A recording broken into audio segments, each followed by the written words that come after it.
और सब मिलकर के आज भोलेनाथ की महिमा गाते हुए क्या गा रहे हैं?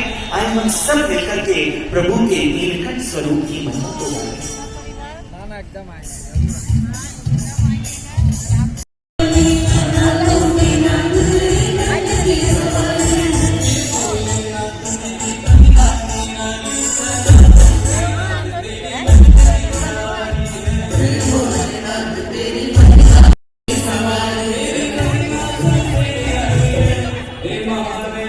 टीका लगा दीजिए ना।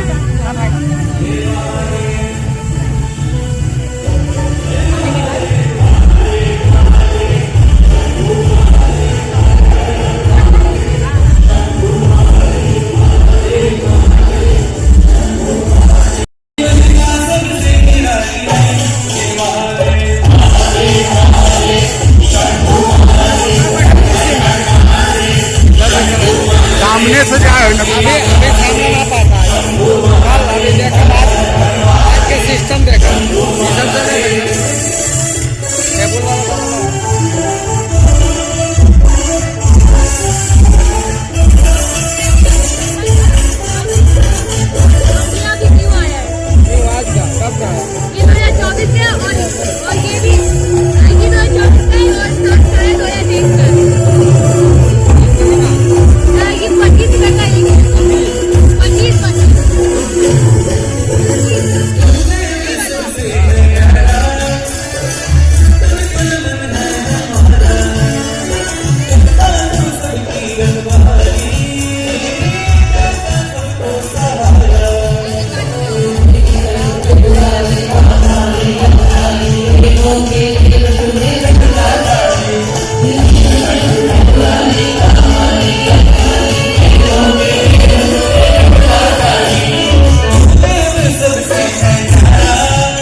ऐसी दया हमें होनी चाहिए।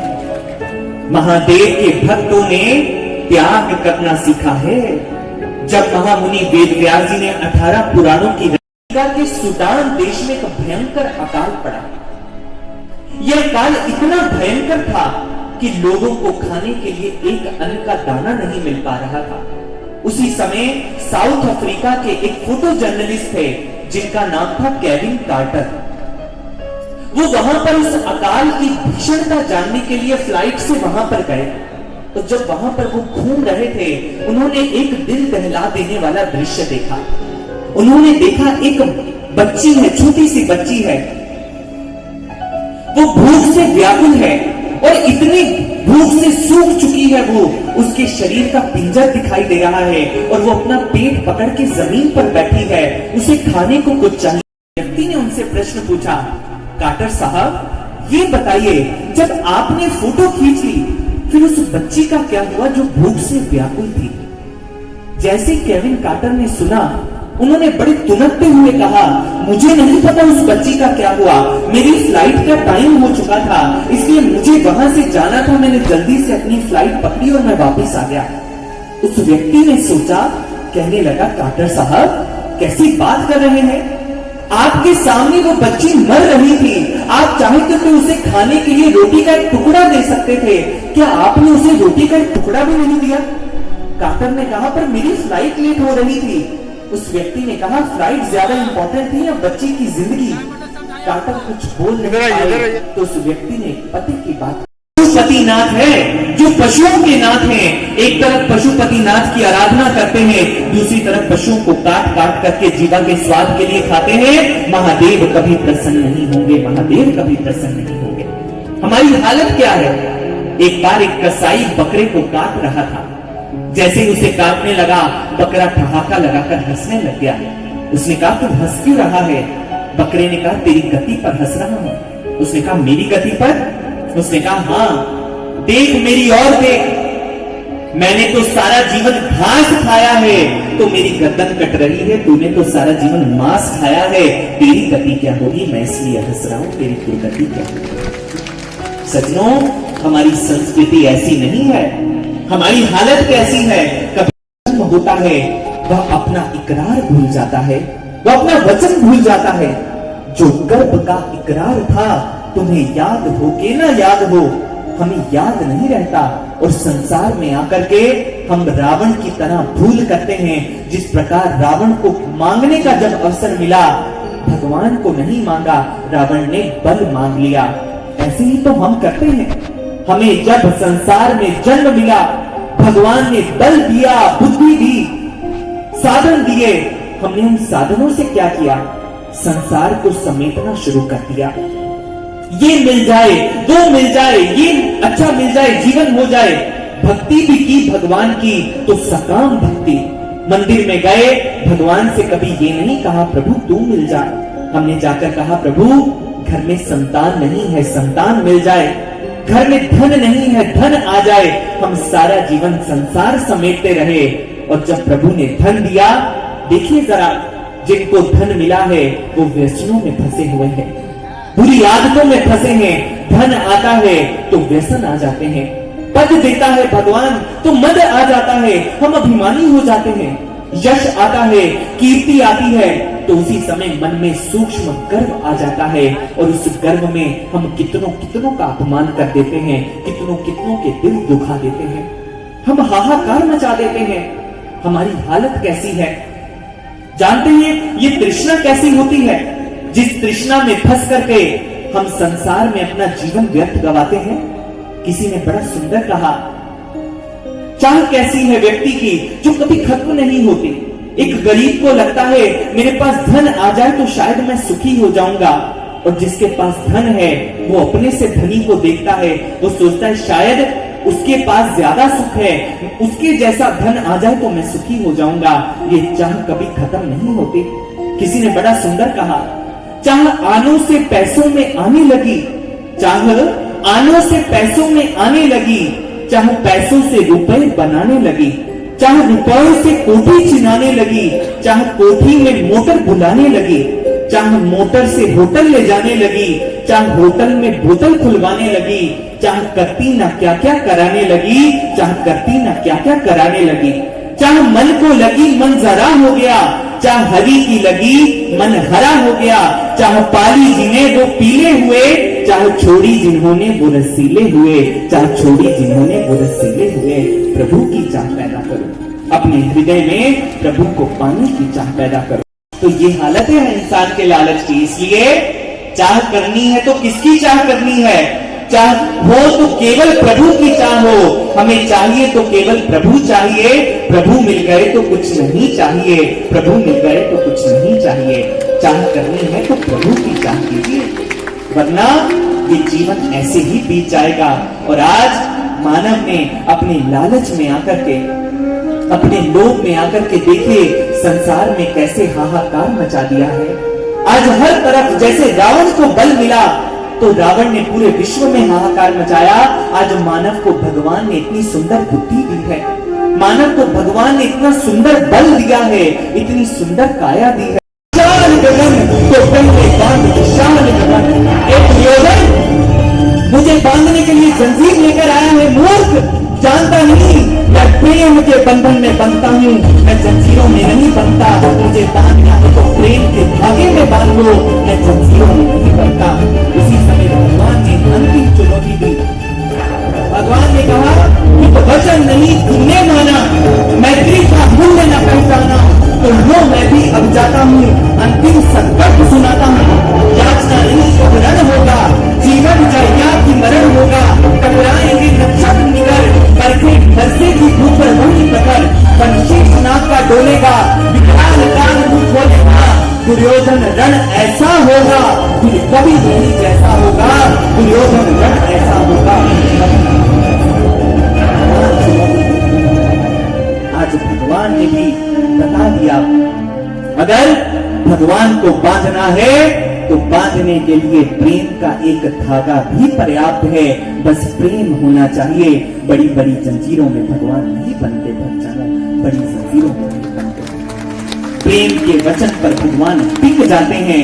प्रेम के वचन पर मां यशोदा ने उन्हें बांध दिया था उखल के साथ, और दुर्योधन बड़ी बड़ी जंजीरों में भी नहीं बांध सका।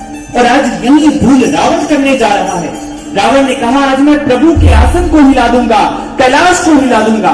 रावण अपने अभिमान में भर करके आगे बढ़ा, पहुंच चुका कैलाश की तलहटी पर। उसी समय अपने वरदान को स्मरण किया, अपने दोनों शक्तिशाली भुजाओं को कैलाश की तलहटी पर लगा दिया और प्रभु का स्मरण करते हुए, उस वरदान का स्मरण करते हुए उसी समय रावण ने अपने संपूर्ण बल से आज कैलाश को जैसे ही उठाने का प्रयास किया, पूरे कैलाश पर हलचल मच गई। जितने प्राणी थे सब इधर उधर गिरने लगे। भोलेनाथ का भी आसन डोल गया। प्रभु आज गुरु साक्षात पर ब्रह्मा तस्मै श्री गुरुवे नमः। महेश्वर कोई और नहीं है, महेश्वर साक्षात सदगुरु होते हैं, जो अपने शिष्य को मन को लेते हैं और उसके मन को अपने मस्तक पर धारण कर लेते हैं। हमारा ये मन विकारों से ग्रसित रहता है भक्तजनों, और विकारों से ग्रसित रहकर हम कर्म करते हैं।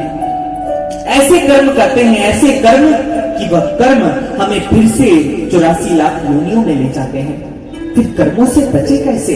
कौन है जो हमारे कर्मों को नष्ट करता है? केवल मात्र समय का पूर्ण सदगुरु।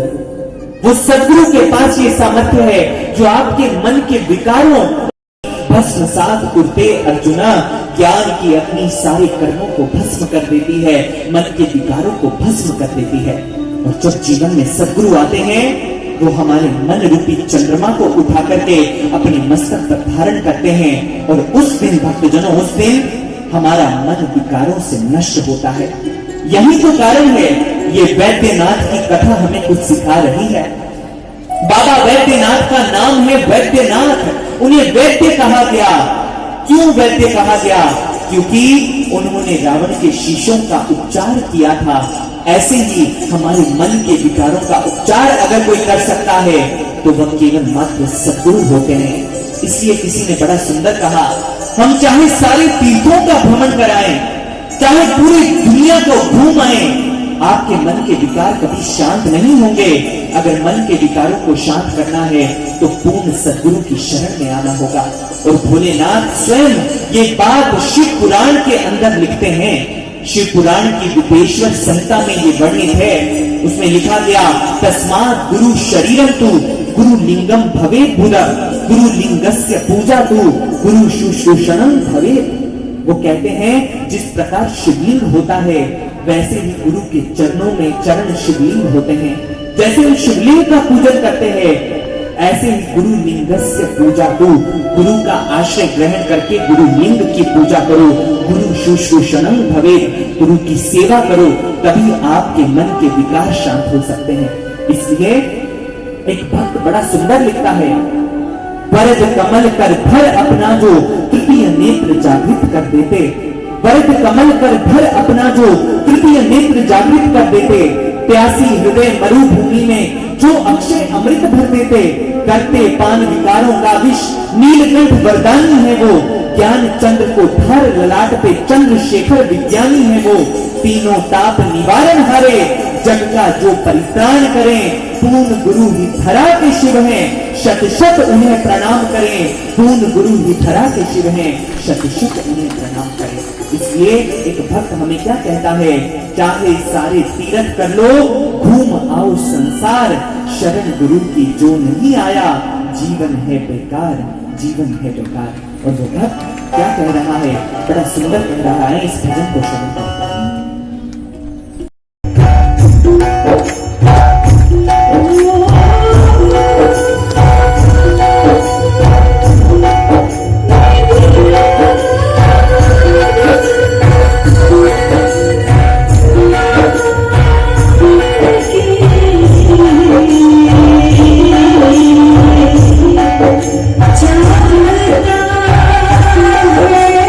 लगे मीरा, ये क्या गुड्डे गुड़ियों का खेल लगा रखा है? मीरा ने कहा, प्रभु आप मेरी भक्ति को गुड्डे गुड़ियों का खेल कह रहे हैं? मैंने पूरा जीवन आपको समर्पित कर दिया, आपने मेरी भक्ति को खेल कह दिया। भगवान ने कहा, हाँ मीरा, ये खेल ही है। मैं तुम्हारे सामने आता हूं, तुम खुश हो जाती हो, मैं दूर चला जाता हूं, तुम रोने लग जाती हो। प्यारे दर्शन दीजो आए, तुम बिन रहे हो ना जाए। मीरा भाई, मैं तो तेरे पास रहता हूं, तेरे अंदर रहता हूं। मेरे उस स्वरूप का दर्शन किया कि नहीं किया? मीरा ने कहा, प्रभु स्वरूप को दर्शन करके मैं क्या करूंगी, मुझे आपके दर्शन होते तो हैं। प्रभु ने कहा, मीरा, ये मेरा द्वापर का रूप है, मैंने द्वापर में ये रूप धारण किया था, लेकिन मैं सदा ज्योति रूप में तेरे अंदर वास करता हूं। जा गुरु की शरण में जा मीरा, गुरु की शरण में जा। मीरा ने कहा, तो केशव तुम ही मुझे ज्ञान दे दो, मुझे गुरु के पास जाने की क्या जरूरत है? भगवान ने कहा, मीरा, ये मैंने ही नियम बनाया है, अगर किसी ने मुझ तक आना है तो उसे गुरु के पास से होकर आना पड़ेगा, गुरु के पास होकर आना पड़ेगा। मीरा ने कहा, प्रभु तुम्हारे और मेरे बीच में ये तीसरा क्यों? तो भगवान ने मुस्कुराकर कहा, मीरा, वो तीसरा नहीं है, गुरु मेरा ही रूप है, वो कृष्ण का रूप है, वो शिव का रूप है। गुरु को तीसरा मत कहना, वो मेरे रूप है। जा गुरु की शरण में जा। मीरा को भगवान ने रविदास जी की शरण में भेज दिया और उस समय मीरा को ज्ञान मिला। कितनी उदाहरणें आपको दें। नामदेव जी महाराष्ट्र के संत हुए, विठ्ठल भक्त हैं, विठ्ठल की कितनी आराधना की, और इतिहास कहता है 72 बार विठ्ठल ने उन्हें साक्षात दर्शन दिए थे। लेकिन नामदेव जी को भी विठ्ठल ने कहा, नामा, मुझे पाना है तो गुरु की शरण में जाना होगा, गुरु की शरण में जाना होगा। नामदेव जी को विशोबा टीचर जी की शरण में भेजा। जिसने भी आज तक पाया, गुरु की शरण में जाकर पाया। और तुलसीदास जी ने तो एक आगे की बात कर दी, उन्होंने तो सीधा और खरी शैली में कहा, गुरु बिन भवनिधि तरे न कोई, जू बिनंच शंकर सम होए। वो कहते हैं, आप तो सिर्फ शिव शंकर की आराधना करते हैं ना, आप इतनी भक्ति कर लीजिए, स्वयं शिव रूप हो जाएं, लेकिन अगर जीवन में गुरु नहीं आया तो भवसागर से पार नहीं हो सकते। आपको गुरु के पास जाना ही पड़ेगा, भक्तजनों, जाना ही पड़ेगा। और गुरु कौन? जो ईश्वर का हमारे घट में दर्शन करवाए, ऐसा सदगुरु जो मस्तक पर हाथ रख करके उसी समय ईश्वर के ज्योति रूप का दर्शन करवा दे, वही समय का पूर्ण सदगुरु होता है। आगे बढ़िए, ये कथा सिर्फ शिव की कहानियां सुनाने नहीं आई है, आप भी शिव का दर्शन कर सकते हैं। परम पूजनीय गुरुदेव सर्वश्री आशुतोष महाराज जी की कृपा से उस ज्ञान को प्राप्त करके आप भोलेनाथ का घट में दर्शन कर सकते हैं। और जब ऐसा सदगुरु मिलता है सज्जनों, फिर वास्तव में हमें वैद्यनाथ की प्राप्ति होती है। एक ऐसे वैद्य की प्राप्ति होती है जो हमारे मन के रोगों का इलाज करता है। आप कहेंगे, ये वैद्यनाथ की व्याख्या तो आपने की है, इसका प्रमाण क्या है कि आपकी व्याख्या सही है? तो आए, आज आपको इसका सटीक प्रमाण देते हैं। गोस्वामी तुलसीदास जी रामचरितमानस में जब वैद्य की व्याख्या करते हैं और वो कहते हैं, हमारे मन को जो रोग लगे हैं, जो बार बार नीचे गिरता है, प्रभु से नहीं मिल पाता, उन रोगों का इलाज किसके पास है? वो क्या कहते हैं? आए चौपाई के माध्यम से हम सब श्रवण करते हैं और देखते हैं कि वैद्यनाथ की वास्तविक परिभाषा क्या है। आए श्रवण करते हैं।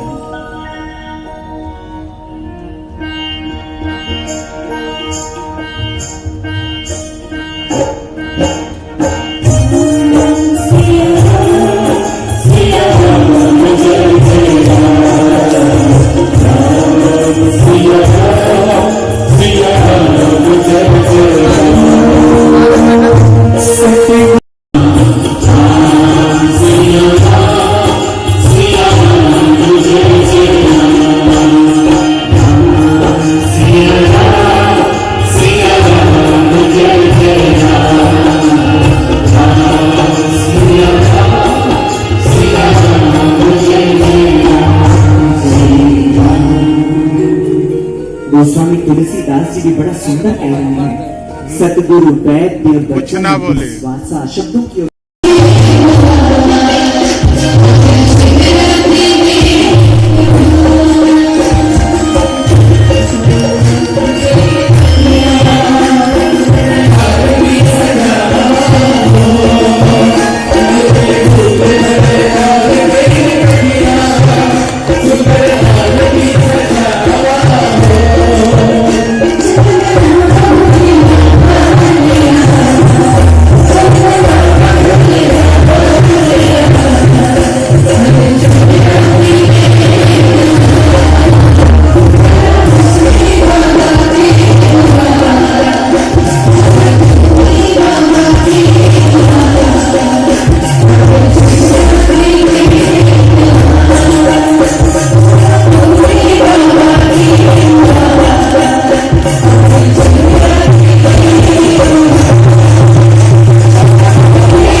चल मनावा भोले बाबा, मनाते हैं भोले बाबा को।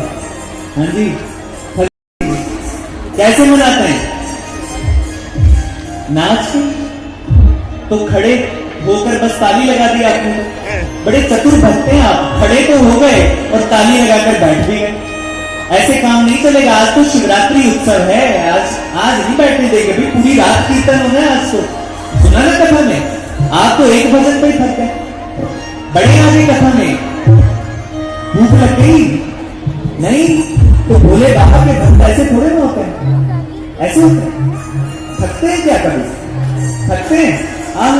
इधर आगे वाली मत आया ऐसे, ये वाले भाई कुर्सियों वाले, हाँ जी, थकते नहीं? थकते ना? तो तैयार है? ताली नहीं लगानी, क्या करना है?